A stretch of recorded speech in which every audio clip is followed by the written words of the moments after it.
உலகில் நடக்கும் அனைத்து விஷயங்களையும் அறிந்து கொள்ள நாம் கையடக்க கணினி ஸ்மார்ட் போன் பயன்படுத்தி வருகின்றோம்.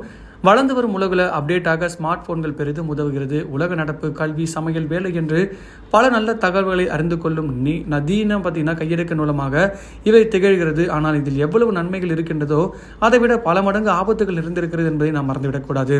இன்று பிறந்த குழந்தைகள் முதல் பெரியவர்கள் வரை அனைவருமே ஸ்மார்ட் போனில் மூழ்கி இருக்கிறாங்க.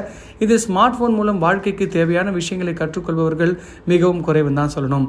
பேசுவதற்கு வீடியோ கேம், பொழுதுபோக்கு வீடியோக்களுக்கு மட்டுமே நேரம் செலவிடுறாங்க. ஸ்மார்ட் போனை கையில் எடுத்தாலே நேரம் போவது கூட தெரியாமல் மணிக்கணக்கில் பயன்படுத்துவர்கள் தான் இங்கு அதிகமாக இருக்கிறாங்க. ஆனால் பார்த்தீங்கன்னா அதிகபட்சம் 30 நிமிடங்கள் மட்டும்தான் ஃபோனில் உரையாட வேண்டுமாம். நேரம் நீண்ட நாள் ஃபோனில் வெளிப்படும் கதிர்வீச்சுகளால் தோல் பாதிப்படையுமா. அது மட்டும் இல்லாமல் செவித்திறன் குறைந்து விடுமாம்.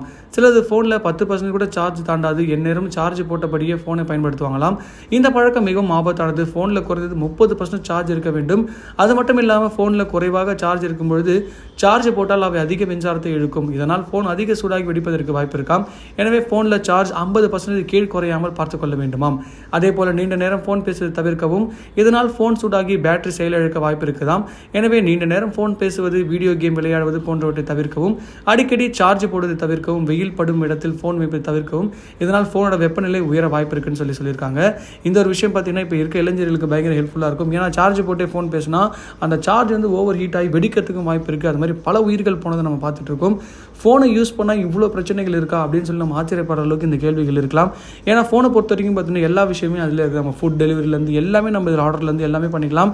அப்படி இருக்கும்போது அதோட யூசேஜ் அதிகமாக இருக்கிறதுனால ஒரு இயந்திரத்தை எவ்வளோ தான் தாங்க முடியும். நமக்கே ப்ரெஷர் ஆயிடுச்சுன்னா ஒரு ரிலாக்ஸேஷன் தேவைப்படுது. அப்போ தான் நம்ம சார்ஜ் போடுவோம். ஆனால் அந்த சார்ஜை போட்டே நீ பேசுறது அந்த ஃபோனுக்கே ரிலாக்ஸேஷன் கொடுக்காத அளவுக்கு இருக்கிறதுனால இந்த மாதிரி நெறிமுறைகளை நீங்கள் பயன்படுத்தலாம்னு சொல்லி ஆய்வாளர்கள் சொல்லிட்டு இருக்காங்க.